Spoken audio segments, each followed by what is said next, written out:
നമസ്കാരം, പ്രവാസി മലയാളിയിലേക്ക് സ്വാഗതം. അറബ് രാഷ്ട്രങ്ങൾ കൊറോണയെ പിടിച്ചുകെട്ടുന്നതിൽ ഏറ്റവും മുന്നിൽ തന്നെയാണെന്നാണ് ഇപ്പോൾ പുറത്തുവരുന്ന വിവരങ്ങൾ മൂലം അറിയാൻ സാധിക്കുന്നത്. കൃത്യമായി തന്നെ മുന്നൊരുക്കങ്ങൾ നൽകിയാണ് അവർ കൊറോണയെ നേരിടാൻ തയ്യാറായത് പോലും. പ്രത്യേകിച്ച് UAE അവസ്ഥ നാം കണ്ടതുമാണ്. വളരെ നേരിയ ദിവസങ്ങളിൽ മാത്രമാണ് കൊറോണ റിപ്പോർട്ട് ചെയ്യപ്പെടുന്നത്. ഏറെ ദിവസങ്ങളും റിപ്പോർട്ട് ചെയ്യപ്പെടുന്ന പോലുമില്ല. അത്തരത്തിലേക്ക് എത്തിയിരിക്കുകയാണ് സാഹചര്യങ്ങൾ. അത് നമ്മൾ കണ്ണുകൊണ്ട് കണ്ടതാണ്. എന്നാൽ കോവിഡ് ഏറെ ഭീതി വിതച്ച സൗദി അറേബ്യയിലും രോഗികളുടെ എണ്ണം ദിനേന കുറഞ്ഞു വരുന്നതായുള്ള സന്തോഷ വാർത്തയും അറിയിച്ചു കൊള്ളട്ടെ. രോഗം ഭേദമാകുന്നവരുടെ എണ്ണം കൂടുകയും ചെയ്യുന്നു എന്നത് ആശ്വാസം നൽകുകയാണ്. വെള്ളിയാഴ്ച പുതുതായി 2378 പേരിലാണ് രോഗം റിപ്പോർട്ട് ചെയ്തത്. എങ്കിലും രോഗബാധിതരുടെ എണ്ണം മൊത്തം 2,67,772 ഉയരുകയും ചെയ്തു. 37 പേരുടെ മരണവും വെള്ളിയാഴ്ച റിപ്പോർട്ട് ചെയ്തതോടെ സൗദിയിൽ ഇതുവരെ മരിച്ചവരുടെ എണ്ണം 2,672 ഉയർന്നു. 2,741 പേരാണ് വെള്ളിയാഴ്ച രോഗമുക്തരായത്. മൊത്തം രോഗമുക്തി നേടിയവർ 2,15,731 ഇപ്പോൾ ചികിത്സയിൽ കഴിയുന്നത് 44,369 പേരാണ്. ഇതിൽ 2,143 പേർ അത്യാസന്ന നിലയിലുമാണ്. അതേസമയം UAE വെള്ളിയാഴ്ച 387 പേർ കോവിഡ് മുക്തരായി. ഒരു മരണം റിപ്പോർട്ട് ചെയ്യപ്പെട്ടിട്ടുമുണ്ട്. 261 പേർക്ക് രോഗം സ്ഥിരീകരിച്ചു. ഇതോടെ UAE ആകെ രോഗബാധിതരുടെ എണ്ണം 58,249 ഉയർന്നു.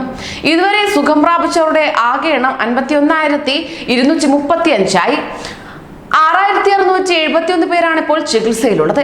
ഇതുവരെ കോവിഡ് ബാധിച്ച് UAE മരിച്ചത് 343 പേരാണ്. എമിറേറ്റുകൾ കേന്ദ്രീകരിച്ചുള്ള സമഗ്ര പരിശോധനകളും യാത്രാ നിയന്ത്രണങ്ങളും കർശന സുരക്ഷാ മുൻകരുതലുകളുമാണ് കോവിഡ് വ്യാപനത്തിൽ കാര്യമായ കുറവുണ്ടാക്കിയത്. ഖത്തറിൽ വെള്ളിയാഴ്ച മരണം റിപ്പോർട്ട് ചെയ്തിട്ട് പോലുമില്ല.